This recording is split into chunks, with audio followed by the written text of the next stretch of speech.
उत्तर प्रदेश की मिट्टी में राजनीति और अपराध का रिश्ता पुराना है। लेकिन जब कोई एक इंसान अपराध की दुनिया से निकलकर सत्ता की गलियारों में पहुंच जाए तो वो सिर्फ एक व्यक्ति नहीं बल्कि एक प्रभाव बन जाता है। सैकड़ों हत्याएं, एनकाउंटर और राजनीतिक दांवपेच सब इसी संघर्ष की उपज थे। 1980 और 90 का दशक उत्तर प्रदेश में अपराध और राजनीति का गठजोड़ अपने चरम पर था। जेल में रहते हुए मुख्तार का प्रभाव कम नहीं हुआ। उनके समर्थक आज भी मुख्तार साहब को मसीहा मानते हैं। 2007 में बीएसपी ने उन्हें पार्टी से निकाल दिया।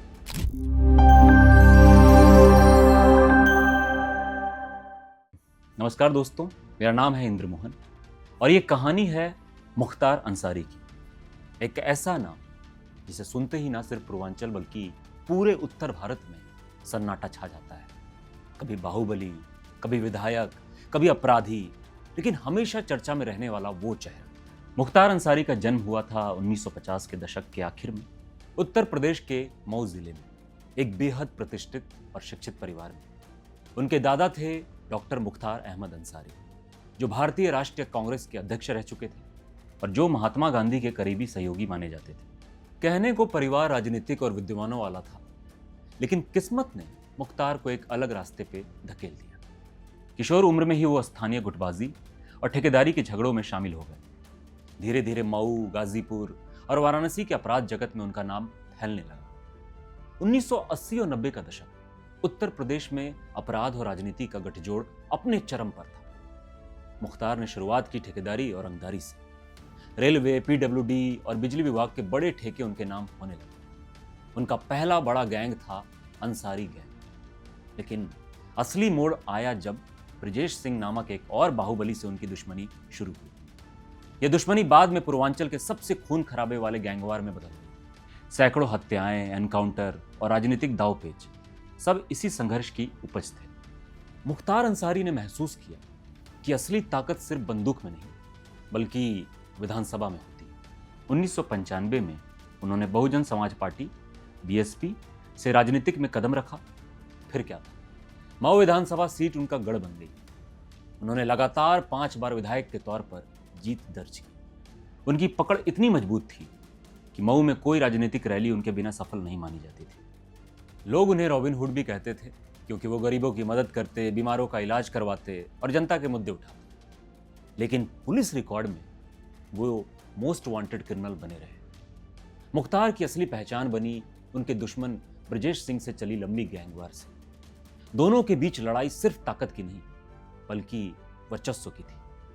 कौन होगा पूर्वांचल का किंग? 2001 में बनारस के कैंट इलाके में श्रेयांस कॉलेज शूटआउट ने पूरे राज्य को हिला दिया। फिर आया 2005 का मऊ दंगा, जहां सैकड़ों घर जल गए और मुख्तार का नाम फिर सुर्खियों में आ गया। यहीं से उनकी छवि जनता के नेता से खूंखार अपराधी में बदलने लगी। 2005 के बाद मुख्तार के खिलाफ एक के बाद एक केस दर्ज हुए। हत्या, अपहरण, वसूली, करीब 60 से ज्यादा मामले।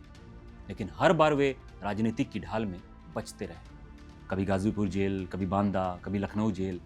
जेल ही उनका नया राजनीतिक कार्यालय बन गया। 2007 में बीएसपी ने उन्हें पार्टी से निकाल दिया तो उन्होंने कौमी एकता दल बनाई। उनके भाई अफजल अंसारी ने सांसद बनकर परिवार की राजनीतिक पकड़ कायम रखी। जेल में रहते हुए मुख्तार का प्रभाव कम नहीं हुआ। उनके समर्थक आज भी मुख्तार साहब को मसीहा मानते हैं। वो कहते थे, मुख्तार भले जेल में है लेकिन डर अब भी उनका ही चलता है।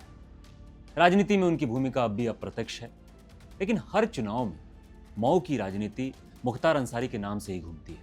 2020 के दशक में एक के बाद एक मुकदमे में मुख्तार को सजाएं होने लगी। 2024 में उन्हें आजीवन कारावास की सजा सुनाई गई, क्योंकि कई मामलों में वो दोषी पाए गए थे।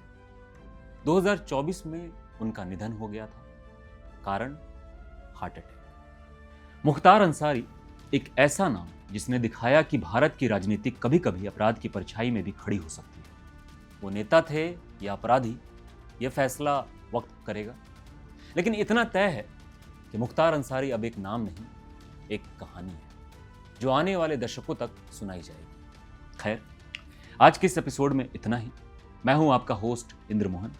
अगर आप ये वीडियो YouTube पर देख रहे हैं तो हमारा चैनल सब्सक्राइब भी कर दें, बेल आइकन दबा दें ताकि अगले एपिसोड की जानकारी आपको सबसे पहले मिले। और अगर फेसबुक पर देख रहे हैं तो फॉलो कर लीजिए। मिलता हूं अगले एपिसोड में, तब तक के लिए अलविदा दोस्तों।